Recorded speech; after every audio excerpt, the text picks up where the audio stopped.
Bonjour à tous, je suis Mascarade et vous regardez un nouvel épisode de 5 minutes d'histoire. Je me demande si vous avez cliqué sur la vidéo à cause de la miniature. Franchement, si c'est le cas, dites-le moi en commentaire, j'aimerais bien savoir. En tout cas, vous avez bien lu « Mort noyé dans du caca ». En allemand, l'incident s'appelle « Erfurter Latrinensturz » et comme mon accent, ça a été un désastre incroyable. Voici donc l'histoire de l'accident des latrines d'Erfurt, résumée en 5 minutes.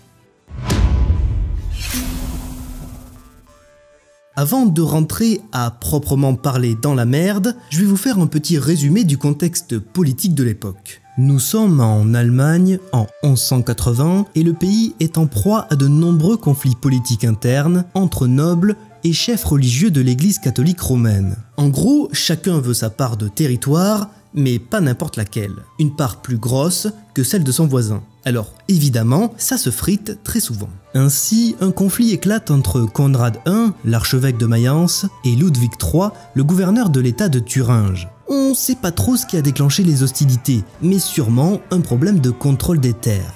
C'est là qu'on en vient à Erfurt. Erfurt, c'est une ville au centre de l'Allemagne, qui est assez influente pour l'époque et qui se trouve être la plus grande ville de Thuringe. Elle est dirigée par le roi Heinrich VI, qui en a vraiment ras le cul de ses querelles et qui veut y mettre un terme une bonne fois pour toutes. Ainsi, en 1184, il parcourt son territoire et recrute des nobles et des hauts fonctionnaires de la région pour participer à une réunion de paix. Il convoque également les deux protagonistes du conflit, l'archevêque Conrad I et le gouverneur Ludwig III. Heinrich espère ainsi que les nobles agissent comme médiateurs entre les deux parties et qu'ils aident à régler ce conflit. Il rassemble alors toute l'élite de la région dans l'église Saint-Pierre à Erfurt, mais malheureusement, la réunion ne va pas se passer comme prévu. La centaine de nobles réunis dans la salle principale de l'église discutent afin de trouver un terrain d'entente. La réunion est tendue, les conversations sont épicées et le ton monte. Tout à coup, le sol s'effondre sous leurs pieds. Les nobles tombent alors en chute libre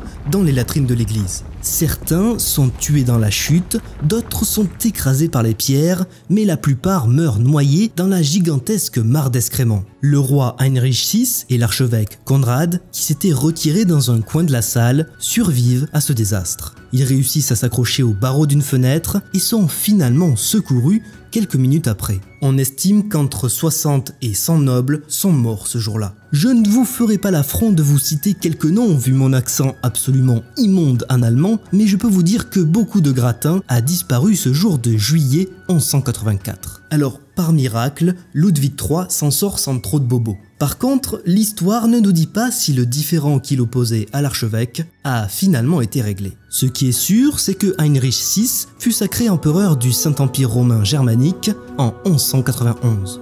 Pour ceux qui se demandent pourquoi il y avait une énorme fosse à purin sous l'église, il faut savoir qu'au Moyen-Âge, on construisait les latrines où on pouvait, et souvent dans n'importe quel espace vide. Le système était extrêmement élémentaire. On construisait un trou et on y laissait tomber les déchets qui étaient censés être drainés dans le sol à l'extérieur. Bon, manque de peau, les latrines d'Erfurt étaient pleines à ce moment-là, et le sol de l'église n'avait sûrement pas dû être inspecté depuis un moment. J'avais lu que mourir noyé, c'était l'une des pires morts en termes de souffrance. Mais alors, mort noyé dans du caca, je pense que c'est un niveau supérieur. Je vous laisse débattre dans les commentaires. Enfin bref, cette catastrophe d'Erfurt reste quand même une des catastrophes les plus bizarres de l'Europe médiévale. Et c'est pour ça que je voulais vous la raconter. Et ainsi se termine la triste mais un peu drôle histoire des latrines d'Erfurt. Je vais me répéter encore une fois, mais si vous voulez pas que cette chaîne finisse dans les latrines de YouTube, on s'abonne à la chaîne, on clique sur la cloche et on laisse un commentaire. Sur ce, moi je vous dis à la prochaine pour d'autres épisodes de 5 minutes d'histoire. Salut!